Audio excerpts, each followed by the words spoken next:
আমার আব্বার জেনারেশনটাকে আমরা দেখছি, ওনারা ইয়াং মানুষদের মুখে দাড়ি সহ্য করতে পারতো না, বলতে এদের সাথে শয়তান আছে। মা কন্ডিশন দিয়েছেন ইন্টারমিডিয়েট পড়া ছেলেকে, দাড়ি কাইটা বাসায় ঢুকবি, নাহলে বাসায় ঢুকবি না। বাপ মা কন্ডিশন দিছে, দাড়ি কাইটা আসবি বাসায়, নাইলে বাসায় ঢুকবি না। এক আর্মির বাপ তো একবার কইলেন আমাদের নামে ডায়েরি করবেন, মারা গেছেন উনি, আল্লাহ মাফ করুন, পরে ঠিক হয়ে গেছিলেন। আর্মি অফিসার ছিলেন, তার ছেলে আমাদের এখানে আসতে যেতে শুরু করে, বুয়েটের ইঞ্জিনিয়ার ছিল, সিভিল ইঞ্জিনিয়ার। উনি খোঁজ করে করে চলে আসছেন আইসিডিতে। আয়সা বলেন আমার ছেলে যদি কিছু হয় আপনাদের নামে কিন্তু আমি ডায়েরি করব।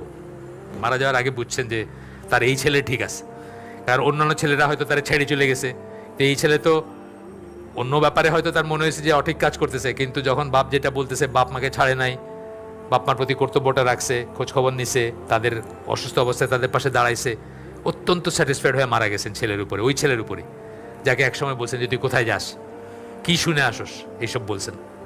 একটা ইয়াং ছেলে যখন ঘরে প্রথম দাঁড়িয়ে রাখে, বাবা মা হয়তো প্রথমে চিন্তা করেন যে হয়তো কোনো পপ সিঙ্গারে দেখে রাখছে, তারপরে যখন বুঝেন যে এ তো ফজরের নামাজ সহ 5 ওয়াক্ত নামাজ যাইতেছে, তখন জিজ্ঞেস হয় এই তুই কোথায় যাস, কার সাথে মিশিস।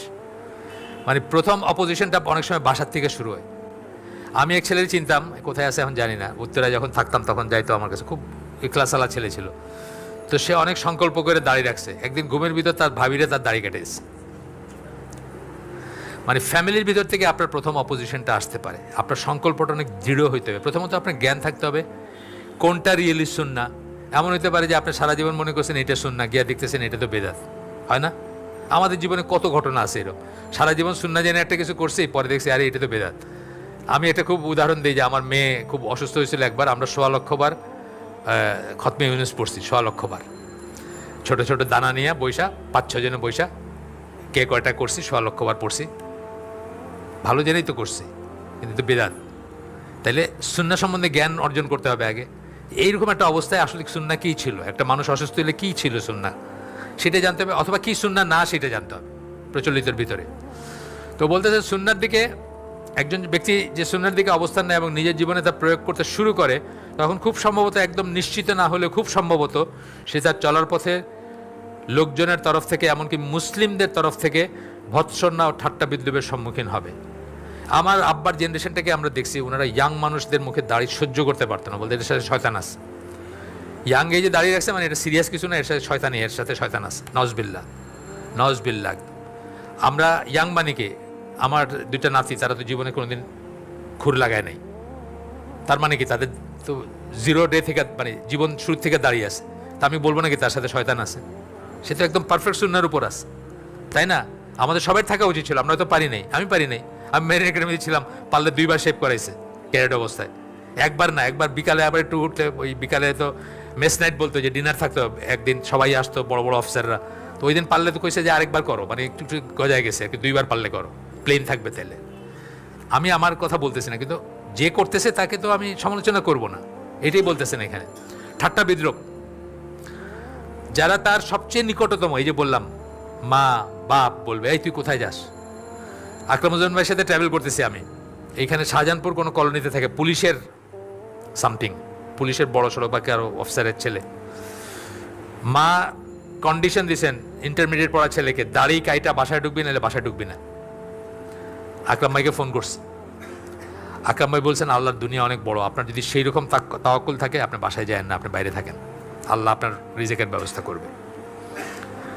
বাপ মা কন্ডিশন দিছে, দাড়ি কাইটা আসবি বাসায়, নাইলে বাসায় ঢুকবি না, এটা বলতেছেন এখানে।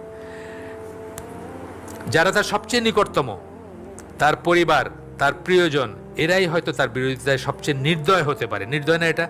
ছেলেকে আপনি বলতেছেন ঘরে আইসিস না, ঢুকবি না ঘরের ভিতরে আইস, নির্দয় তো এটা, এটা বলতেছেন। আর তারা এমনও যুক্তি দেখাতে পারে যে তার উচিত অন্যান্য সকল মুসলিমদের মতো জীবনযাপন করা। আর আমরা কি মুসলিম না নাকি? বাপ মাও কিন্তু এটা বলে, তুই কি একলা মুসলমান, আমরা মুসলমান না? আমরা কি কাফির নাকি? আমরা নামাজ রোজা করি না? আমরা নামাজ পড়ি, হজ করি, জাকাত দেই, রোজা রাখি, আমরা মুসলমান না? তুই কি একলাই মুসলমান হইলি? তুই বেশি বুঝো সব কিছু। তারা সবাই তো নিজেদের মুসলিম বলেই দাবি করে, এবং সবাই তারা বলবে নিজেকে মুসলিমই বলতেছে, সবাই নিজেকে মুসলিমই বলে। শুধু এই জন্য নয় যে তার জীবনকে নবীর, শুধু এই জন্য, মানে এই বিরোধিতা কেন করতেছে? একটাই কারণ, যে সে তার জীবনকে নবীর উদাহরণ অনুযায়ী সাজাতে চাইছে। সে তো আগে করে না, এখন চাইতেছে যে একটু করি। আমাদের কত হয়েছে, কত কেস এরকম দেখছি যে বাপ পয়সা পারলে আমাদেরকে শাসায় যায় আর কি, কী বলেন আপনারা, না বলেন, বাসায় গিয়ে এগুলো বলে মাথাটা নষ্ট করে দিছেন, কই যাস, কার কথা শুনিস, এগুলা এগুলা প্রশ্ন করতে শুরু করে। এক আর্মির বাপ তো একবার কইলেন আমাদের নামে ডায়েরি করবেন, মারা গেছেন উনি, আল্লাহ মাফ করুন, পরে ঠিক হয়ে গেছিলেন, আর্মি অফিসার ছিলেন, তার ছেলে আমাদের এখানে আসতে যেতে শুরু করে, বুয়েটের ইঞ্জিনিয়ার ছিল, সিভিল ইঞ্জিনিয়ার। তো উনি খোঁজ করে করে চলে আসছেন আইসিডিতে, ইকবাল রোডে আমরা তখন। আয়সা বলেন আমার ছেলে যদি কিছু হয় আপনাদের নামে কিন্তু আমি ডায়েরি করব। তো পরে ওই ছেলে বিয়ে করছে আবার আমার এক ফ্রেন্ডের ভাতিজি, এবং বাপও সেই বিয়েতে আসেন। পরে আবার দেখা হয়েছে, খুব একদম ঠিক হয়ে মারা গেছেন আর কি। মারা যাওয়ার আগে বুঝছেন যে তার এই ছেলে ঠিক আছে, কারণ অন্যান্য ছেলেরা হয়তো তারা ছেড়ে চলে গেছে, এই ছেলে তো অন্য ব্যাপারে হয়তো তার মনে হয়েছে যে অঠিক কাজ করতেছে, কিন্তু যখন বাপ যেটা বলতেছে, বাপ মাকে ছাড়ে নাই, বাপ মার প্রতি কর্তব্যটা রাখছে, খোঁজ খবর নিছে, তাদের অসুস্থ অবস্থায় তাদের পাশে দাঁড়াইছে, অত্যন্ত স্যাটিসফাইড হয়ে মারা গেছেন ছেলের উপরে, ওই ছেলের উপরে, যাকে একসময় বলছেন যে তুই কোথায় যাস, কি শুনে আসোস, এইসব বলছেন।